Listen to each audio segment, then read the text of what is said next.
పిన్నమ్మ, what are you doing today? నాటుకోడి పులుసు చేసి పూరి చేస్తామని. కడప స్టైల్ పూరి నాటుకోడ. ఓకే, నాటుకోడి తినేతలకే కళ్ళల్లోంచి నీళ్లు కారిపోవాలి. ఇదేంటిది? మష్రూమ్సా? Okay, mushrooms. ఓకే. ఇప్పుడు చికెను ఉప్పు, పసుపు, అల్లం పేస్ట్ వేసుకొని 3 విజిల్స్ రాణించుకున్నాం నాటుకోడి. ఓకే, అది తీసి పక్కన బౌల్లోకి తీసుకున్నాం. ఓకే. ఇప్పుడు అదే ఎర్రగడ్డ వేసినాం. ఓకే, బాగా రెడ్యూస్గా అయిన తర్వాత మళ్ళీ కొంచెం కొబ్బరి, అల్లం, కొంచెం గరం మసాలా, ధనియాల పొడి ఓకే. కొంచెం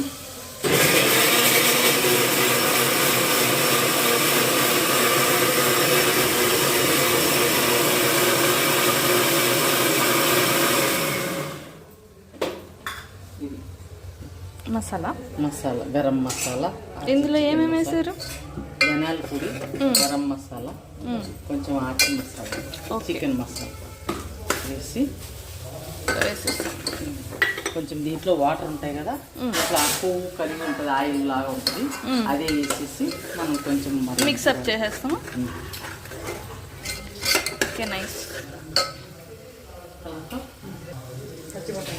సూప్ కొంచెం ఏది మనకు గ్రేవీ వచ్చేదానికోసం టమాటా సూప్ కూడా కొంచెం వేసుకోవాలి. పేస్ట్ చేసి వేసారు. ఓకే, యమ్మీ యమ్మీ.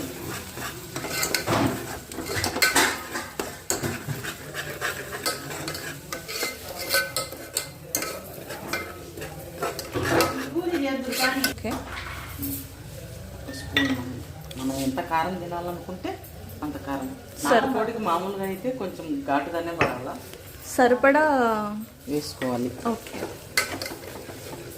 నాటుకోడి అంటే కారం రావాలి కళ్ళల్లో నుంచి. ఎలా? తింటానే వేసినాక దాంట్లో ఓకే. చూడు, మనకు గ్రేవీ కావాల్సినంత వస్తుంది. మంచి స్మెల్ కూడా వస్తుంది, ఫ్లేవర్ బాగా నాటుకోడి ఫ్లేవరే వస్తుంది. ఎస్. ఇప్పుడు మనం ఉడకబెట్టుకున్న చికెన్ ఉంది కదా నాటుకోడి, అది వేసేసేసి ఆయన కొంచెం బాగా చాలా అనేస్తే కొత్త ఉడికిన తర్వాత మళ్ళీ ఒకసారి నువ్వు ఇది ఉడికింది చూడలేదు వేపించుకొచ్చినావా?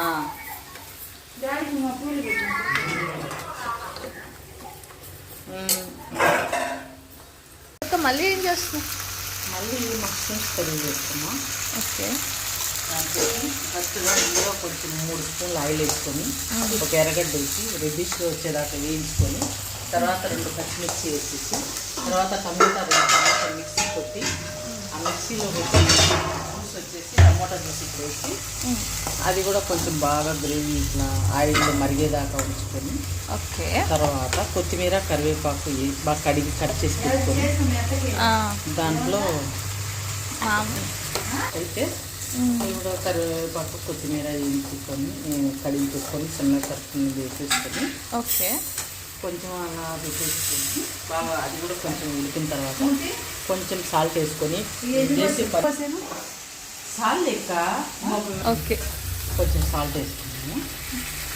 తర్వాత కొంచెం కొబ్బరి పేస్ట్ వేసేసుకొని దాన్ని కూడా కొంచెం ఇది వేసుకొని ఆయిల్ కొంచెం పైకి వచ్చే విధంగా బాగా వేయించుకొని, కొంచెం అల్లం పేస్ట్ మనకు సరిపడంత మనకు ఎన్ని ఉన్నాయో దాన్ని చూసుకొని తగినంత వేసుకోవాలి. అది వేసుకున్న తర్వాత కొంచెం గరం మసాలా, కారము, ధనియాల పొడి, చెక్క లవంగాలు పేస్ట్ కొంచెం వేసేసుకొని దాన్ని కూడా కొంచెం ఇది చేసుకోవాలి. ఇలా అంతా వేసేసుకోవాలి. సో ఇప్పుడు ఆ గ్రేవీ అంతా పైకి కొంచెం ఆయిల్లో తేలే విధంగా వచ్చిన తర్వాత మష్రూమ్స్ ఉంటాయి కదా అవి వేసిన తర్వాత కొంచెం ఇది బాగా కొంచెం ఉడికించి కొత్త ఉడికి రెడ్డిష్ వచ్చిన తర్వాత అప్పుడు మనకు ఒక రకమైన ఫ్లేవర్ మంచి స్మెల్ అనేది వస్తుంది ఉడికినట్టు మంచిగా.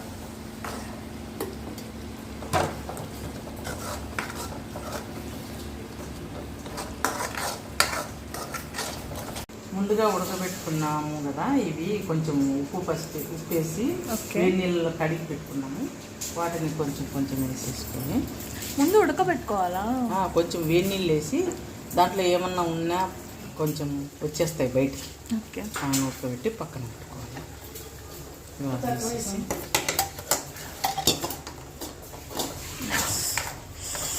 యమ్మీ yummy mushroom curry by Sultan. Thank you. తీసుకుంటే అయిపోయిందా? సూపర్. Final touch.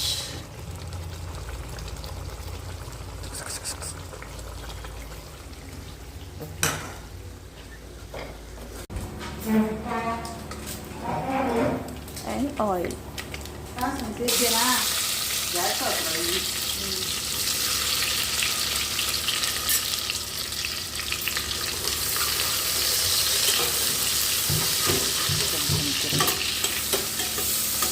ఇది నల్ల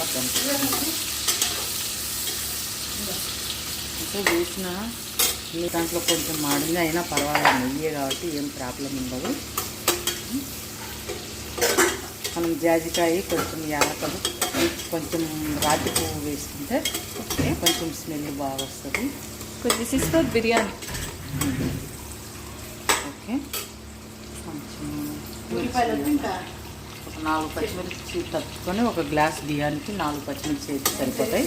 మనం 1.5 వేసాం కాబట్టి దానికి కొంచెం ఎక్కువ వేస్తున్నాం. అందులో మనం కడప జిల్లా కాబట్టి కారం ఎక్కువ తింటాం కాబట్టి. ఓకే,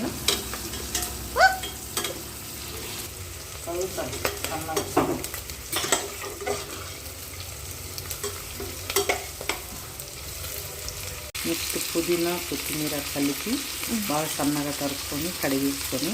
మీరు ఎక్కువ మోతాదులో వేస్తున్నారు ఏం కదా? ఏం లేదు, మనం 1.5 గ్లాస్ బియ్యం పెట్టాం కదా. ఓకే, దానికోసం ఆకులు ఎంత తిన్నా కూడా హెల్తీనే, దానివల్ల ఏం ప్రాబ్లం రాదు. ఓకే, కాబట్టి అది ఎంత అవుతుంది వేస్తాను, వేడైతేనే సన్నగా అయిపోతుంది. ఓకే, ఆకులు పడ్డం వల్ల తప్పలేదు, రుచి కూడా బాగుంటుంది.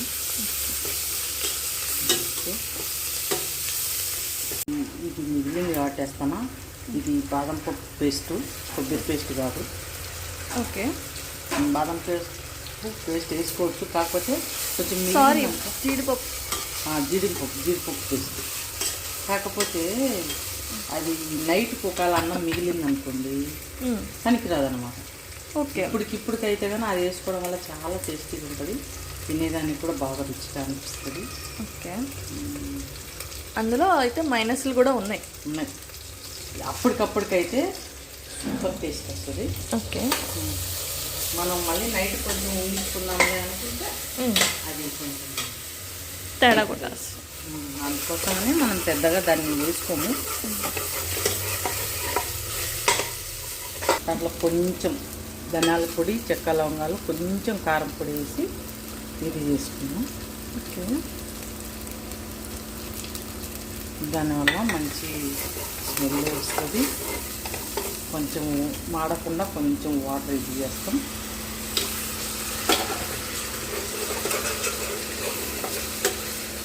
ఇప్పుడు సరిపడా ఎసురు, ఇది కొంచెం వేడెక్కగానే సరిపడా ఎసురు మనం కొలతలు తీసుకోవాలా. నేను 1.5 గ్లాస్ రైస్ తీసుకున్నా. ఆ రైస్లోకి 3 గ్లాసులు రైస్ వాటర్ తీసుకుంటున్నా. కొంచెం పొడి పొడిగా ఉంటేనే బాగుంటుంది కదా కలర్ రైస్ అన్నమాట. కాబట్టి మనం చాలా మెత్తగా కావాలా, చిన్నపిల్లలు ఉండరు తినాలనుకుంటే కొంచెం ఒక 1/2 గ్లాస్ ఎక్స్ట్రా తీసుకోవచ్చు. ఓకే,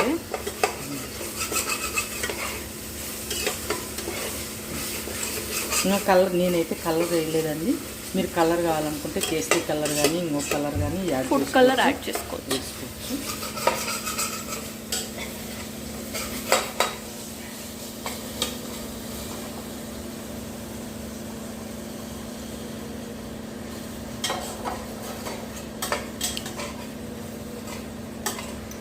కొంచెం పసుపు మనం యూజ్ చేసుకుందాం. ఓకే. ముందుగా కొంచెం క్యారెట్ పచ్చిపటాలు ఉడకబెట్టుకున్నాం కదా, ఓకే. అవి తీసుకొని కొంచెం ఇవి వేసుకొని ఒక ఉడకనిచ్చుకోవాలి. తర్వాత మనం విసిరేసుకుంటే ఆ లోపల ఇవి ఉడికిపోతాయి. ఆ రైస్తో పాటు ఇది కూడా ఇంకొంచెం ఉడుకుతుంది. ఇప్పుడైతే లైట్గా ఉడకబెట్టుకోవాలి. ఓకే. కొంచెం మనం ఇది చేస్తే ఆ నెయ్యిలో ఆయిల్లో కొంచెం బాగా వేగుతుంది.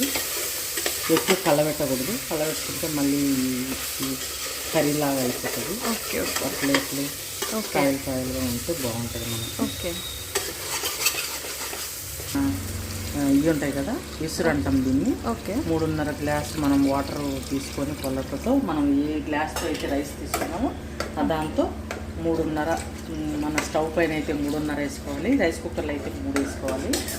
అప్పుడు కరెక్ట్గా మనం అనుకున్న ప్లేస్లో మనకు అనుకున్నట్టుగా మనకు రైస్ కుదురుతుంది. ఓకే. దీన్ని ఇంకా మూత పెట్టేసి బాయిల్ చేయాలి. కొంచెం లైట్గా ఉప్పు వేసేసి ఓకే. తరపడ కొంచెం వేసుకోవాలి, ఎందుకంటే మనకు చప్పగా ఉంటే బాగుండదు కదా రైస్. ఓకే. కాబట్టి మనం కొంచెం ఉప్పు ఎక్కువ పడాలా, 2 స్పూన్లు. తర్వాత ఇది కొంచెం బాగా పొగలు వచ్చి బాగా విసిరి కాగిన తర్వాత బియ్యం ఎత్తి వేసేస్తాం. ఇప్పుడు మూత పెట్టేసి కొద్దిసేపు వెయిట్ చేస్తాం. ఇవి కాగుతాయి. ఈ మసాలా వేసుకొని వేయించుకొని విసురు పోసాం కదా బియ్యానికి సంబంధించినంత. అవును. ఇప్పుడు అవి బాగా కొంచెం వేడిగా కొత్త పైకి బాగా విసురు కాగిందనమాట. వావ్. ఇప్పుడు మనము రైస్ వేస్తాం. ఓకే.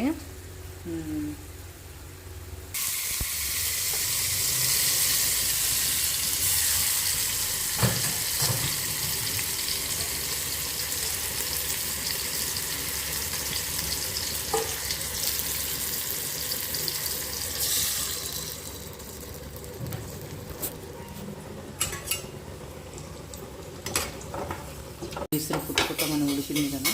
అవును. ఉడికిన తర్వాత మనం నానబెట్టుకుంటాం కదా ముందుగా, ఒక 1/2 అవర్ తర్వాత ముందుగా ఓకే. ఆ రైస్ వేసేసి ఆ నీళ్ళన్నీ ఉడగట్టేసి ఆ రైస్ వేసేసుకోవాలి దాంట్లో. ఓకే. బాస్మతి రైస్ కానీ చిట్టుముత్యాలు కానీ, చిట్టుముత్యాలనే మురాదాలు అంటారు. ఓకే. ఆ మురాదాలు దీని కానీ ఏదైనా రైస్ ఏది వేసుకున్నా కూడా బాగుంటుంది. కానీ మనం సమపాలల్లో మసాలా వేసుకొని బాగా ఇవి వేయించుకుంటే ఎంత వేగితే అంత టేస్ట్ వస్తుంది అనమాట. ఓకే. ఇవి వేగకపోతే పచ్చివాసన వస్తుంది. అలా రాకుండా ఉండాలంటే మనం బాగా ఓపెన్ చేయాలి. ఓకే. కిందికి పైకి అనేసుకుంటే ఓకే. ఇంకా ఏమైనా మూత పెట్టేసి ఒక 10 మినిట్స్ మళ్ళీ మనం ఉడకనిస్తే బిర్యానీ అయిపోతుంది. కొద్దిసేపు ఇప్పుడు మనం నెయ్యిలో వేయించుకొని పెట్టుకుంటాం కదా జీడిపప్పు. ఓకే. అది కొంచెం ఇట్లా వేసేసుకొని ఇంకొంచెం పైకి అట్లా అనేసి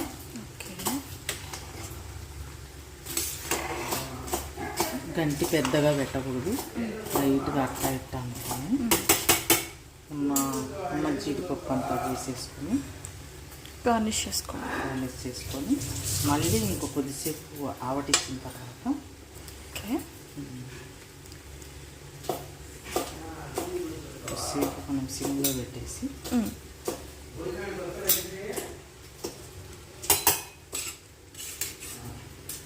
కొత్తిమీరతో ఒక 5 నిమిషాల తర్వాత ఇలా కలబెట్టుకోవాలి. ఊరికి కూర కలబెట్టినట్టు కలబెట్టుకోకూడదు, రైస్ అట్లా అంటున్నట్టు కలబెట్టుకొని కొద్దిసేపు 5 నిమిషాలు కొంచెం ఇదేంది కదా, మనం కొంచెం కొత్తిమీర తీసుకొని అలా గార్నిష్ చేసుకొని పెట్టేసుకుంటే అంతే. మూత పెట్టేసి